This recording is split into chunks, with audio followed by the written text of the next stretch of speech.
আসসালামু আলাইকুম ওয়া রাহমাতুল্লাহি ওয়া বারাকাতুহু। আপনারা শুনেছেন আমার একটি নির্দিষ্ট বিষয় রয়েছে। বিষয়টি হলো হাদিস অস্বীকারীদের জবাব।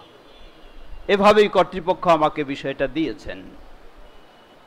আমি মনে করি এই বিষয়টি দীর্ঘ সময়ের প্রয়োজন মনে করে, কিন্তু আমাদের সময় সীমাবদ্ধ।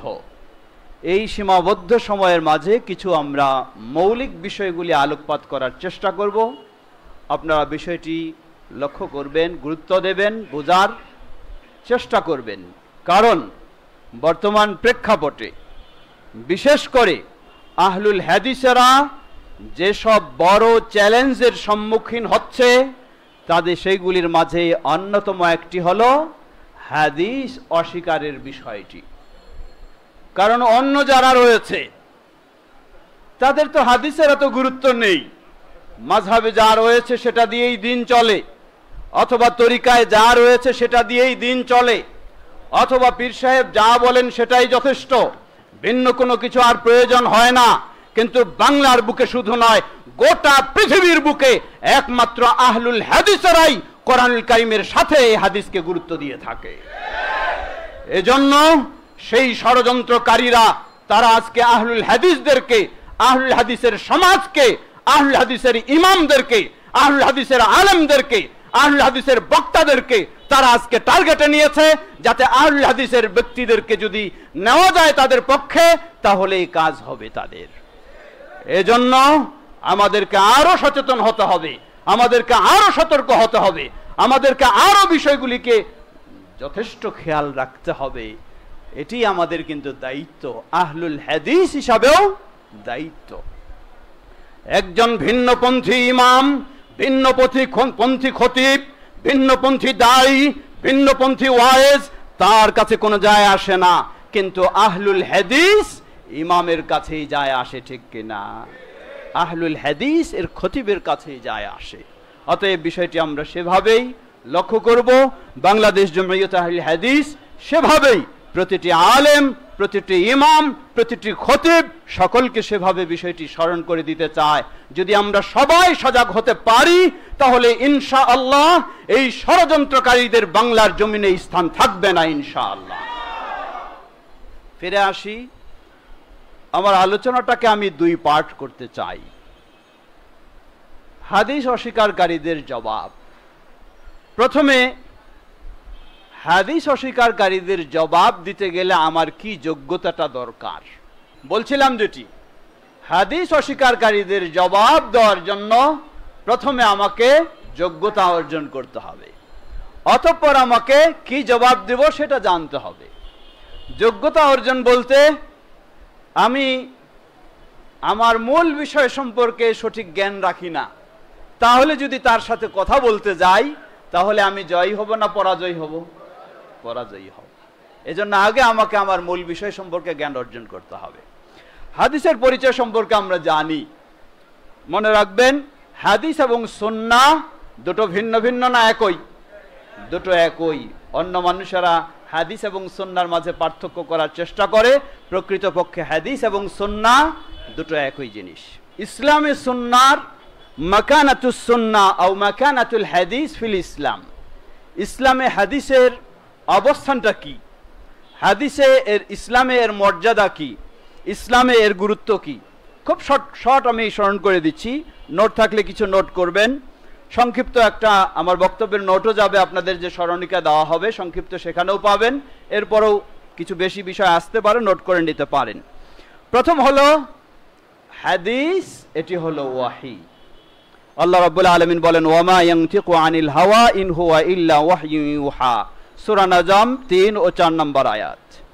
ঠিক একইভাবে সূরা বাকারা 129 নম্বর আয়াত, সূরা নিসা 113 নম্বর আয়াত, যেগুলিতে আল্লাহ সুবহানাহু ওয়া তাআলা হিকমা নাজিল করেছেন।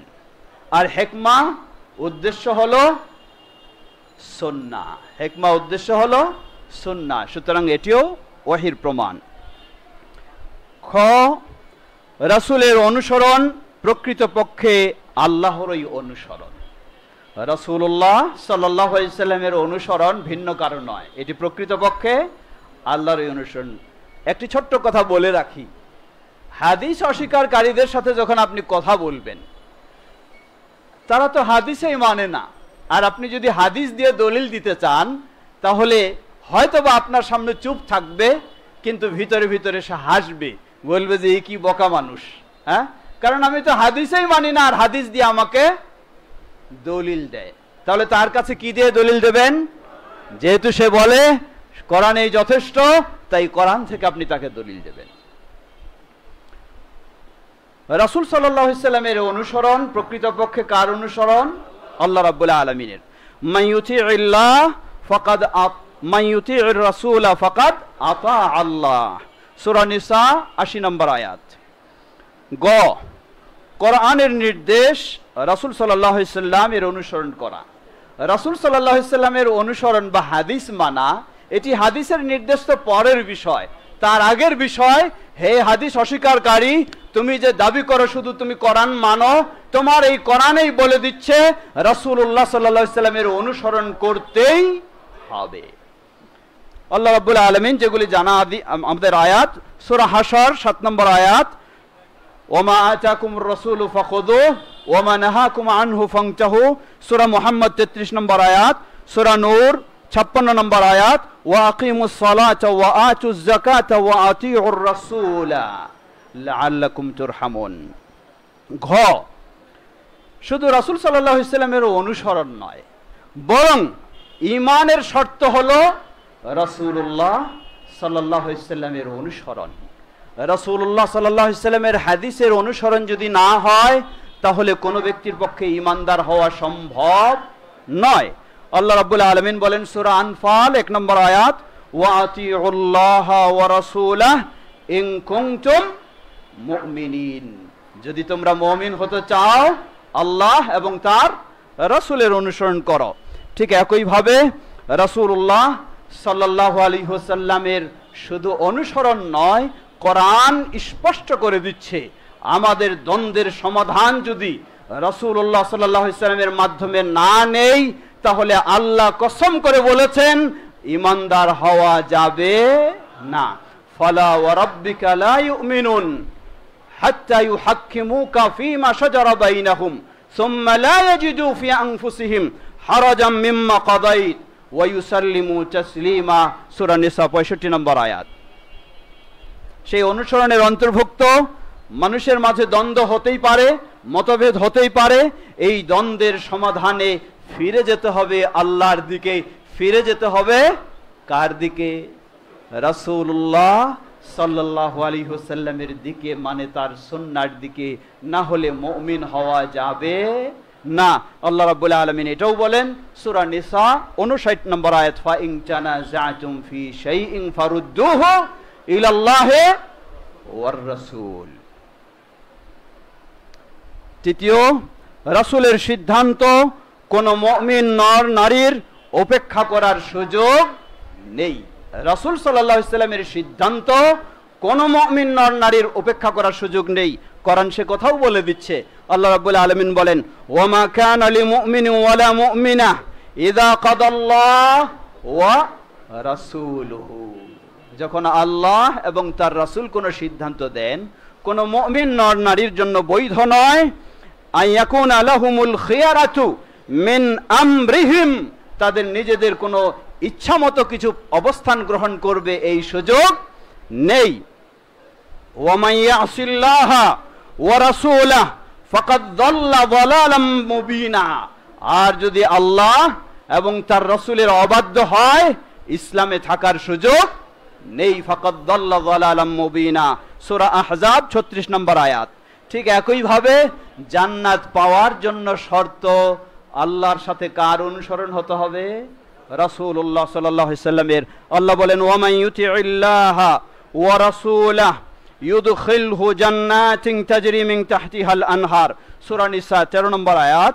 ঠিক একইভাবে জাহান্নাম হতে মুক্ত হতে হলে রাসূল সাল্লাল্লাহু আলাইহি ওয়াসাল্লামের অনুসরণ করতেই হবে, না হলে তাকে জাহান্নামী হতেই হবে। আল্লাহ রাব্বুল আলামিন বলেন, ওয়া মান ইউতিইল্লাহা ওয়া রাসূলাহু ইউদখিলহু জান্নাতিন তাজরি মিন তাহতিহাল আনহার ওয়া মান ইয়াতাওয়াল্লা ইউআযযিবহু আযাবান আলীমা। সূরা আল ফাতহ 17 নম্বর আয়াত। ষষ্ঠ, রাসূল সাল্লাল্লাহু আলাইহি ওয়াসাল্লামের সুন্নাহর বিরোধিতা, ফিতনা এবং আযাবের সম্মুখীন হতে হবে। ফালইয়াহযারিল্লাযীনা ইউখালিফুনা আন আমরিহি আন তুসিবাহুম ফিতনা আও ইউসিবাহুম আযাবুন আলীম। সূরা নূর 63 নম্বর আয়াত। আবার সেই পূর্বের ধারাবাহিকতায় সুন্নাহর গুরুত্ব ইসলামে বা অবস্থান বা মর্যাদা, হাদিস ইসলামের পূর্ণাঙ্গ ও স্বতন্ত্র দলিল। খেয়াল করবেন কথাটা, প্রসিদ্ধ একটি হাদিস রয়েছে, বিষয়টি বুঝবেন। 4 মাযহাবে এই হাদিসটিকে গ্রহণ করেছে, কিন্তু ইমাম আলবানী রাহিমাহুল্লাহ সিলসিলা যায়ীফায় দীর্ঘ আলোচনা করে তিনি হুকুম দিয়েছেন এই হাদিস সহিহ নয়। হাদিসটি আবু দাউদের। মুআজ বিন জাবাল রাদিয়াল্লাহু আনহুকে বলা হলো, আপনি কিভাবে ফয়সালা করবেন? তিনি বললেন, কি দিয়ে? কোরআন দিয়ে। যদি কোরআনে না পাই তাহলে কি দিয়ে? হাদিস দিয়ে। যদি হাদিসে না পাই তাহলে কি দিয়ে? মতামত দিয়ে। এই হাদিসটি দলিল হিসাবে গ্রহণ করে বিভিন্ন রকমের বলা হয়, এবং বিশেষ করে এই হাদিস দিয়ে প্রমাণ হয় কোরআন, হাদিসের স্থান কোরআনের সাথে নয়, কোরআনের পরে। কিন্তু আল্লাহ সুবহানাহু ওয়া তাআলা বলে দিচ্ছেন হাদিসের স্থান কোরআনের সাথে। বুঝবেন ভালো করে, আল্লাহ বলছেন হাদিসের স্থান কোরআনের সাথে। এর মানে কোরআন দিয়ে যেমন শরীয়তের বিধান সাব্যস্ত হতে পারে, হাদিস দিয়েও তেমন স্বতন্ত্রভাবে এবং পরিপূর্ণভাবে শরীয়তের বিধান সাব্যস্ত হতে পারে। এটি এমন নয় কোরআনে না হলে হাদিস তা নয়, বরং কোরআনের সাথে হলো হাদিস। দলিল ফিরে আসুন, আল্লাহ সুবহানাহু ওয়া তাআলা বলেন সূরা তাওবা 29 নম্বর আয়াত, কাতিলুল লাযীনা লা ইউমিনুনা বিল্লাহ ওয়ালা বিল ইয়াউমিল আখির ওয়ালা ইউহাররিমুনা মা হাররামাল্লাহু ওয়া রাসূলুহু। মা হাররামাল্লাহু ওয়া রাসূলুহু, যা আল্লাহ হারাম করেন এবং কে হারাম করেন? রাসূল হারাম করেন। এর মানে রাসূল সাল্লাল্লাহু আলাইহি সাল্লামের হারাম করাটা কোরআনের মতোই, সেটি সেই সুন্নাহ যখন সহিভাবে প্রমাণিত হবে সেটি কোরআনের সমান। এই জন্য হাদিসেও যেটি এসেছে এটি আমরা বলবো, আল্লাহ রাসূল সাল্লাল্লাহু আলাইহি ওয়াসাল্লাম কি বলেছেন? উতিতুল কিতাবা ওয়া মিসলাহু মাআহ, আমাকে দেওয়া হয়েছে কিতাব আল কোরআন এবং অনুরূপ দেওয়া হয়েছে তার সাথে। কি সেটা? সেটাই হলো হাদিস। ঠিক তেমনই ভাবে আরো গুরুত্বপূর্ণ দলিল এই মর্মে, সূরা আরাফ 157 নম্বর আয়াত, আল্লাহ সুবহানাহু ওয়া তাআলা কত সুন্দর ভাবে উল্লেখ করেছেন। আল্লাহ বলছেন, আল্লাযীনা ইয়াত্তাবিউনার রাসূলান নাবিয়্যাল উম্মিয়্যা আল্লাযী ইয়াজিদুনাহু মাকতুবান ইনদাহুম ফিত তাওরাতি ওয়াল ইনজিল ইয়া'মুরুহুম বিল মা'রুফ ওয়া ইয়ানহাহুম আনিল মুনকার ওয়া ইউহিল্লু লাহুম আত-তাইয়্যিবাত। কে হালাল করে দেন?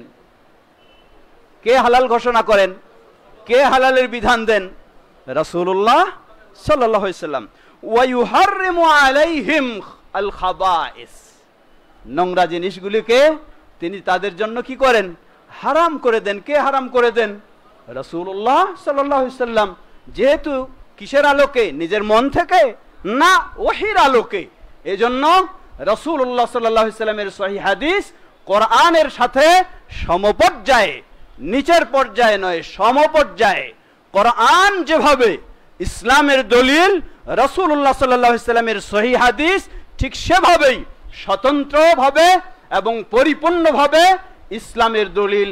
যার প্রমাণ, হে হাদিস অস্বীকারী, তুমি বলো আমি শুধু কোরআন মানতে চাই, হাদিস মানতে চাই না, তোমার এই কোরআনেই সে কথা বলে দিচ্ছে। ফিরে আসি, আরো তো দলিল আছে যেগুলো আগে আমরা বলেছি। কোরআনের বর্ণনায় হাদিস কোরআনের ব্যাখ্যা। হাদিস কোরআনের ব্যাখ্যা আমরা জানি, হাদিস কোরআনের ব্যাখ্যা এটি আমরা জানি। আপনার মেহমান আছেন, বসবেন, আমি কিন্তু জিজ্ঞাসা করব কোন জিনিসটা বললাম এখন। আপনি যদি মনোযোগী না হন, জীবনেও আপনি আপনার শ্রোতাদেরকে মনোযোগী করতে পারবেন না, মনে রাখবেন। অতএব আপনাকে আপনার বিষয়ে মনোযোগী হতে হবে। আপনি ওই রকম খতিব হবেন না, মেম্বারে দাঁড়িয়ে খুতবা দিচ্ছেন, অধিকাংশ মুসল্লি ঘুমাচ্ছে। তাহলে আপনার মতো লোকের খতিব হওয়া দরকার নেই, অন্য কেউ খতিব হবে সেখানে। অতএব যে বিষয়ে যখন মনোযোগী হওয়া দরকার সে বিষয়ে মনোযোগী হবেন। কি বলছিলাম কোরআনের বর্ণনা, রাসূল সাল্লাল্লাহু আলাইহি সাল্লামের হাদিস যে কোরআনের বর্ণনা করে দেয়, ব্যাখ্যা, এটি কে বলেছেন?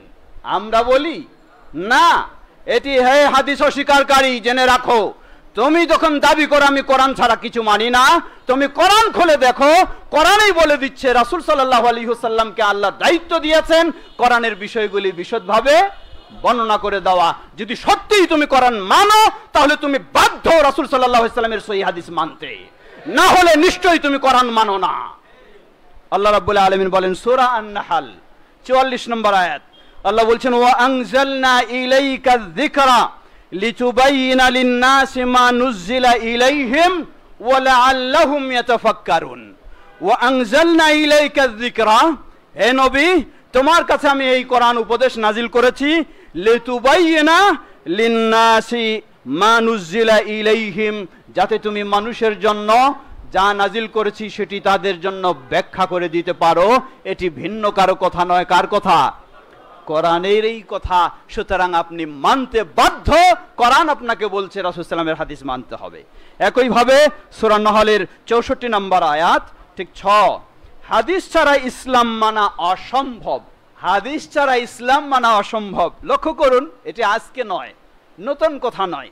সেই প্রসিদ্ধ সাহাবীদের যুগে ইমরান ইবনে হুসাইন রাদিয়াল্লাহু তাআলা আনহু, সেই ইমরান ইবনে হুসাইন রাদিয়াল্লাহু আনহুর কাছে একজন ব্যক্তি আসলো, এসে বলল যে আমাদেরকে আপনি হাদিস থেকে বলবেন না, খালি কোরআন থেকে বলেন। ইমরান ইবনে হুসাইন রাদিয়াল্লাহু আনহু বললেন, ফাকালা লিরাজুলিন ইন্নাকা ইমরুউন আহমাক আতাজিদু ফি কিতাবিল্লাহি আয-যুহরা আরবাআন ওয়ালা ইযহারু ফিহা বিল কিরাআতি। বললেন হে আহাম্মক, আমরা তো কি বলি আহাম্মক, আসলে শব্দটা আরবি শব্দ আহমাক, আহমাক। তো আল্লাহর ইমরান ইবনে হুসাইন রাদিয়াল্লাহু আনহু বলছেন, হে আহমাক, তুমি কি জানো আতাজিদু ফি কিতাবিল্লাহি যুহরা আরবা, তুমি দেখাতে পারবা? তুমি তো বলো শুধু কোরআন থেকে শুনতে চাও, কোরআনে জোহরের সালাত 4 রাকাত, এটি কি তুমি বলতে পারবা, দেখাই দিতে পারবা? ওয়ালা ইযহারু ফিহা বিল কিরাআহ, এবং জোহরে এশার সালাতে জেহেরি কিরাত হবে, জোহরে জেহেরি হবে না, এটি কি কোরআন মাজিদে তুমি পাবা? সুম্মা আদ্দাদা আলাইহিস সালাতা ওয়াজ যাকাতা ওয়া নাহবা হাদা সুম্মা ক্বালা আতাজিদু যালিকা ফি কিতাবিল্লাহি মুফাসসারা ইন্না কিতাবাল্লাহি আবহামা হাদা ওয়া ইন্নাস সুন্নাহ তুফাসসিরু যালিকা। বললেন জেনে রাখো, আরো এই ধরনের জোহরের সালাত, আসরের সালাত, মাগরিবের সালাত, এশার সালাত বা আরো ইত্যাদি, এবং যাকাত, সিয়াম ইত্যাদি বিষয়, এগুলি সব কি তুমি বিস্তারিত কোরআনে পাবা?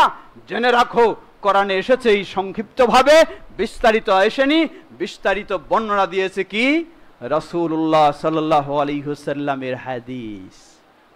সুতরাং যারা বলে শুধু কোরআন মানবো, হাদিস মানবো না, কখনোই শুধু কোরআন দিয়ে পরিপূর্ণ ইসলাম মানা যাবে না। এটা হলো ওদের জন্য বলবো। আর আমরা বলবো অবশ্যই কোরআন দিয়ে পরিপূর্ণ ইসলাম মানা যাবে। কেন, কিভাবে? কোরআনেই তো হাদিসের কথা বলে দিয়েছে। অতএব কোরআনের নির্দেশেই তো আমরা কি মানবো? হাদিস মানবো। সুতরাং কোরআন দিয়ে কি করা যাবে? পরিপূর্ণ ইসলাম অবশ্যই মানা যাবে। কিন্তু সেই বাতিলপন্থী, তারা তো কোরআনের সঠিক ব্যাখ্যাও, সঠিক অর্থ, উদ্দেশ্যও তারা নিবে না, নিজেদের মন গড়া কোরআনের ব্যাখ্যা তারা করে। এজন্য তাদের কাছে হাদিস অচল হয়ে গেছে। আমরা তাদেরকে আরো বলতে চাই, তোমরা বলো রাসূল সাল্লাল্লাহু আলাইহি সাল্লামকে তোমরা আজকে উপেক্ষা করছো, অবজ্ঞা করছো।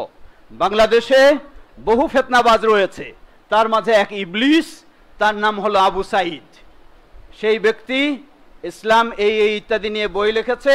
সেখানে দেখবেন রাসূল সাল্লাল্লাহু আলাইহি সাল্লামকে কত নোংরা খারাপ ভাষায় কটাক্ষ করেছে।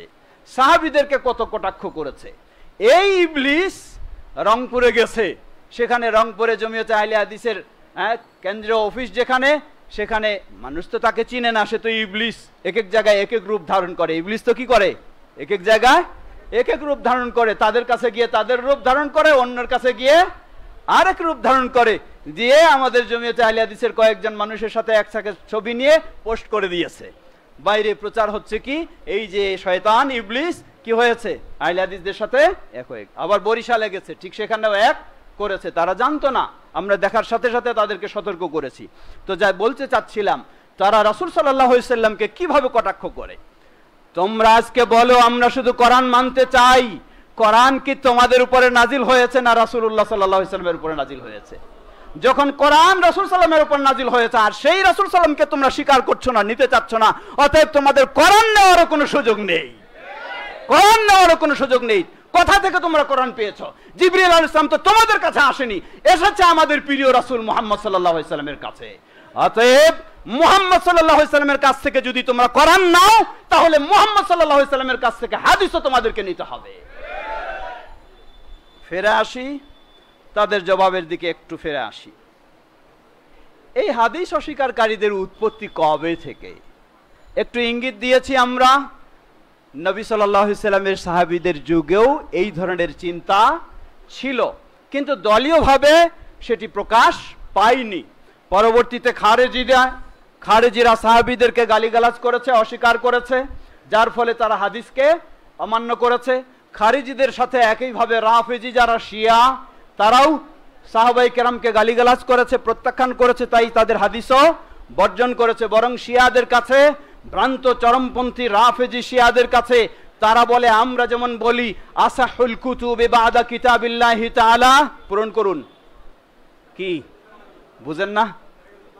আসাহুল কুতুবি বাদা কিতাবিল্লাহি তাআলা as-সাহিহুল ইমাম আল বুখারী, আল্লাহর কিতাবের পরেই বিশুদ্ধ নির্ভরযোগ্য কিতাব হলো কি? সহিহুল বুখারী। চরমপন্থী রাফেজি শিয়াদের কাছে আকযাবুল কুতুবি as-সাহিহুল বুখারী, নাউযুবিল্লাহ, সবচেয়ে মিথ্যা কিতাব হলো সহিহ বুখারী।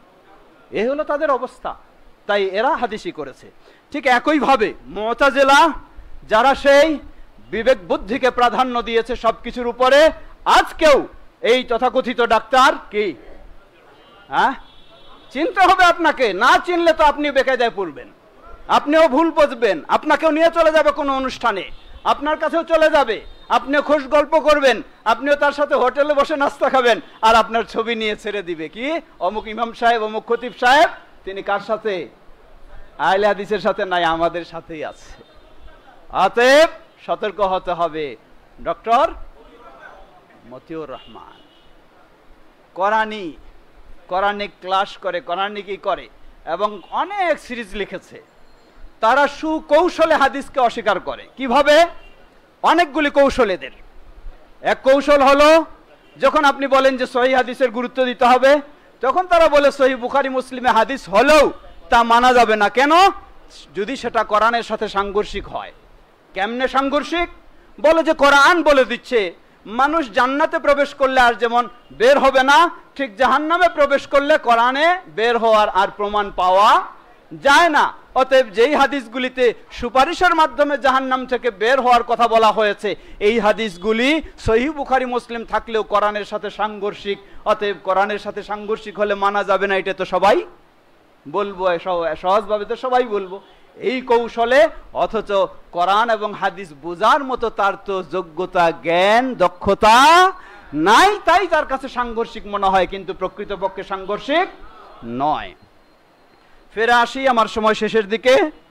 ঠিক এমনই ভাবে এখন যারা কাদিয়ানি বানাতে চায়, তারাও এই কৌশল অবলম্বন করে যে শুধু কোরআন মানতে হবে, হাদিস মানা যাবে না, তাহলেই কি হবে? সহজে কাদিয়ানি বানানো যাবে।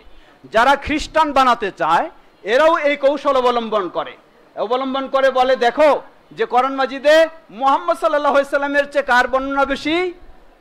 ঈসা আলাইহিস সালামের। ঈসা আলাইহিস সালামের নাম কোরআন মাজিদে প্রায় অনেকবার, প্রায় 25 বারের মতো এসেছে, আর মুহাম্মদ সাল্লাল্লাহু আলাইহি সাল্লামের বর্ণনা নামটা অতবার আসে নাই। সুতরাং হাদিস যখন বন্ধ করবে, শুধু কোরআন দিয়ে তখন বলবে অতএব ঈসাকে গুরুত্ব বেশি দিতে হবে। খ্রিস্টানরাও এই একই পথ ধরেছে। ঠিক তেমনি ভাবে প্রাচ্যবাদ, যেটাকে আরবি ভাষায় ইস্তেশরাক বলা হয়, মুস্তাশরিকুন, যারা মুসলিম দেশগুলিকে টার্গেট করে বিভিন্ন রকমের গবেষণা, তারা ঠিক অনুরূপভাবে মুসলিম দেশগুলিতে যারা বিভিন্নভাবে শাসন করেছে, সেই ব্রিটিশ, এই ব্রিটিশ শাসনের সময়ও ভারত উপমহাদেশে এই বিষয়টি চর্চায় এসে থাকে। সেটি হলো প্রসিদ্ধ ইউনিভার্সিটি আলিগড় বিশ্ববিদ্যালয়। আলিগড় বিশ্ববিদ্যালয়ের প্রতিষ্ঠাতা যিনি, তিনিও ছিলেন হাদিস অস্বীকারীর চিন্তায়। এই সব বিষয়ের মাধ্যমে এইভাবে ছড়িয়ে গেছে। আরো গভীরে যাওয়া যায়, কিন্তু সেদিকে যাচ্ছি না, ওটি ব্যাখ্যা দিতে গেলে সময় লাগবে। ফিরে আসি, বর্তমান যারা হাদিস অস্বীকার করছে তাদের উদ্দেশ্য কি, কি চিন্তা তাদের? জবাব, তাদের উদ্দেশ্য হলো গোটা বিশ্বকে মুসলিম মুক্ত করা। কি মুক্ত করা? কাফেরের বিশ্ব প্রতিষ্ঠা করা। বলবেন কেমনে? ছোট্ট একটি উদাহরণ লক্ষ্য রাখবেন। একজন অমুসলিম ইসলামে আসতে হলে তাকে কি দিয়ে ইসলামে আসতে হবে? সালাত দিয়ে না যাকাত দিয়ে? বলবেন, জবাব দিবেন। কি দিয়ে? তাকে কালিমা শাহাদা এর সাক্ষ্য দিয়ে ইসলামে আসতে হবে। একজন মুসলিম টিকে থাকতে হলে যদি কালিমা শাহাদাকে অস্বীকার করে, সালাত আদায় করে, যাকাত দেয়, মুসলিম থাকতে পারবে? বলি এখন কালিমা শাহাদা কোরআনুল কারীম থেকে বাইর করে দেন তো আমাকে। আছে? কোরআন মাজিদে শুধু লা ইলাহা ইল্লাল্লাহ রয়েছে, মুহাম্মাদুর রাসূলুল্লাহ রয়েছে, কিন্তু কালিমা শাহাদা গোটা কোরআন মাজিদে খুঁজে পাবেন না। পাবেন কোথায়?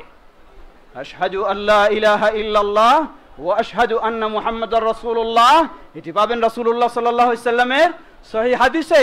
একজন মুসলিম অমুসলিম ইসলামে আসতে হলেও যখন কালিমা শাহাদা ছাড়া হবে না, একজন মুসলিম ইসলামে টিকে থাকতে হলেও কালিমা শাহাদা ছাড়া হবে না। যখন আপনাকে বলা হবে হাদিস চলবে না, এর মানে কালিমা শাহাদা যারা নতুন ভাবে ইসলামে আসবে তাদেরও ইসলামে আসা বন্ধ, আর যারা ইসলামে রয়েছে তাদেরও ইসলাম থেকে বের হয়ে যেতে হবে। গোটা বিশ্ব কাদের?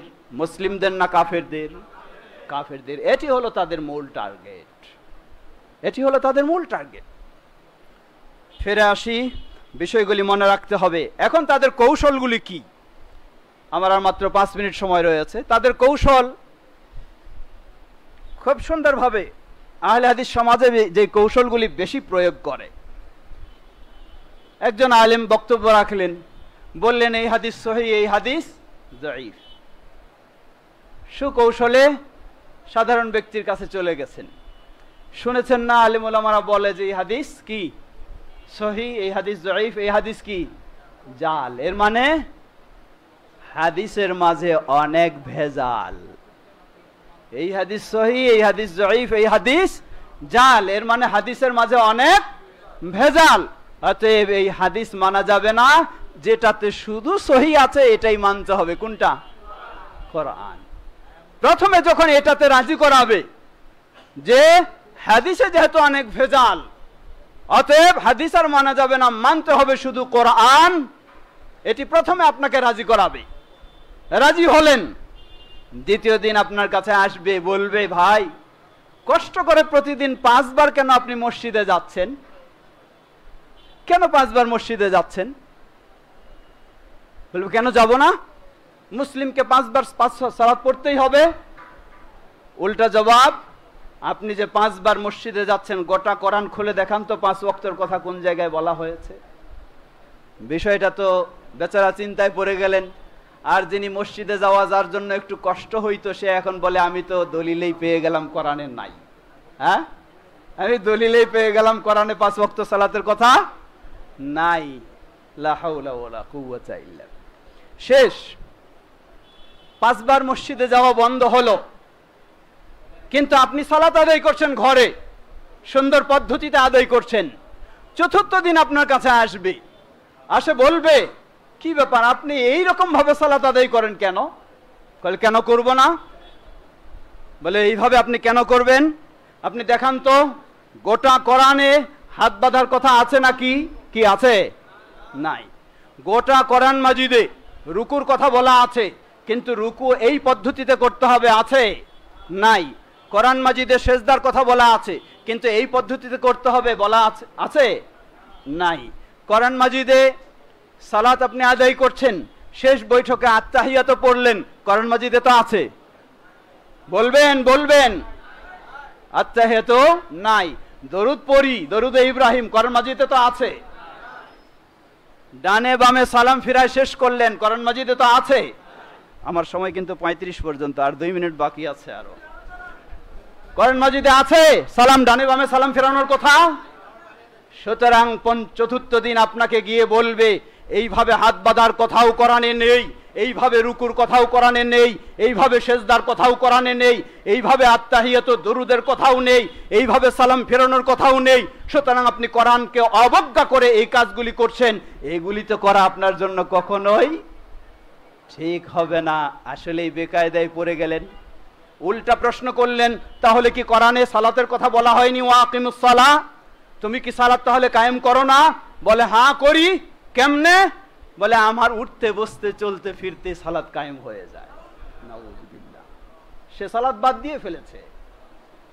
এই কৌশলে একজন সুন্দর আহলুল হাদিস খাঁটি মুসলিমকে সে কোরআনের দোহাই দিয়ে, কারণ ডাইরেক্ট যদি আপনাকে বলে যে ইসলাম মানা যাবে না, আপনি তাকে বসতে দিবেন না, আপনি তাকে ঢুকতে দিবেন না, আপনি তাকে কোনো কথা বলতে দিবেন না, ঠিক কিনা?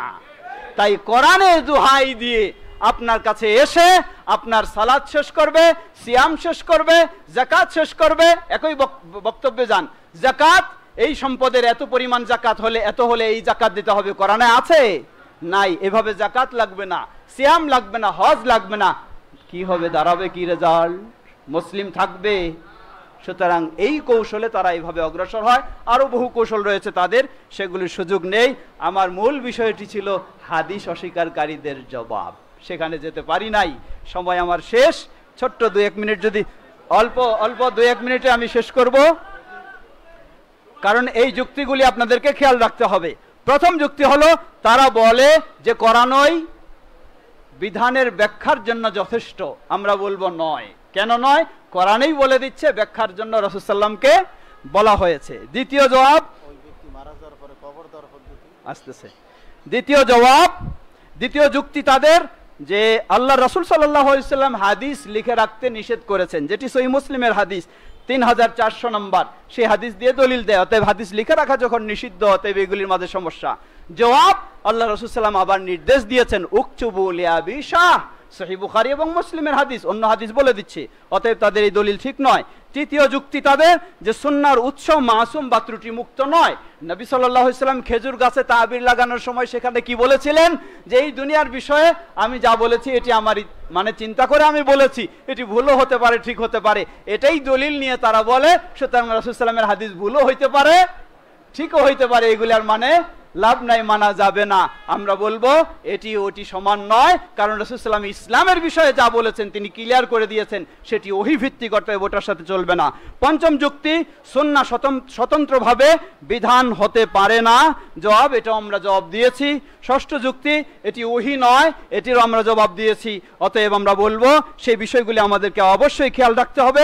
আল্লাহ আমাদের সকলকে সেগুলি ভালোভাবে উপলব্ধি করে সেই ক্ষেত্রে যেন আমরা যথাযথ অবস্থানে নিজেরা থাকতে পারি, আমাদের জাতিকে আমরা সেই ভ্রান্ত চিন্তা থেকে রক্ষা করতে পারি। আল্লাহ আমাদের সকলকে সে তৌফিক দান করুন। সুবহানাকাল্লাহুম্মা ওয়া বিহামদিকা আশহাদু আল্লা ইলাহা ইল্লা আনতা আস্তাগফিরুকা ওয়া আতুবু ইলাইক।